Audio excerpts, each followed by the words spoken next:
Hi, in this video we are going to see how to add leading zeros to numbers in Excel. We are going to see 4 different methods in this video. Let's see them with an example. Here is an example, and in this example I am going to convert this number 1, 2, 3, 4, 5 and add leading zeros to this number. So here is the first method, and this is the most used method, and it's very easy. You have to just add a single quote to the beginning of the number and then enter as many zeros you want and then followed by the number.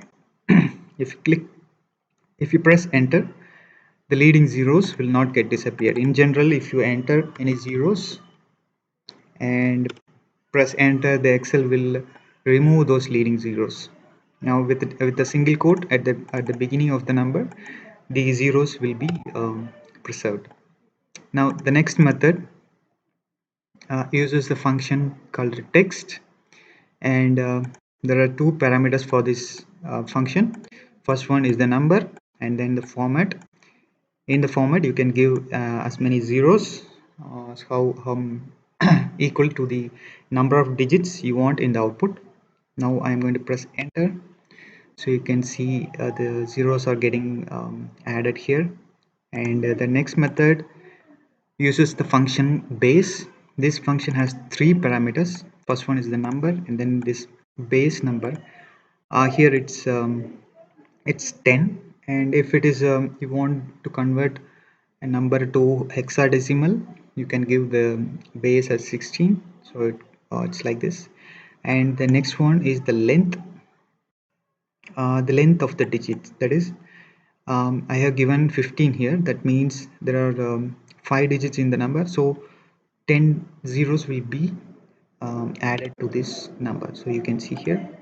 Now the fourth method, in all these first three methods, the number will be converted to a text. That means you cannot use mathematical formulas like sum, average to these numbers once you have added these leading zeros. But with the fourth method, you can use any mathematical functions.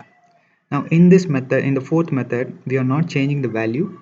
So if you click on the cell and in the formula bar, you can see the actual number 1, 2, 3, 4, 5 without the leading zeros, but in Excel cell it will show the leading zeros. That means we are only changing the display format and not the actual value.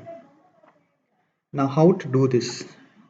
Click on the cell and right click and then click on format cells, or you can press Control 1. Now it will open the formatting cells window. In this window you have to click on custom, and then in here you can enter the zeros that equal to the length of the digit. I have given 7 zeros here, so it will add 2 prefix zeros to the actual number. Click OK, and yeah, that's it. So these are the different methods which you can use to add leading zeros. Now it's not only 4 methods, there are other methods also, but I think this would be enough for your use. Thanks for watching. Now bye.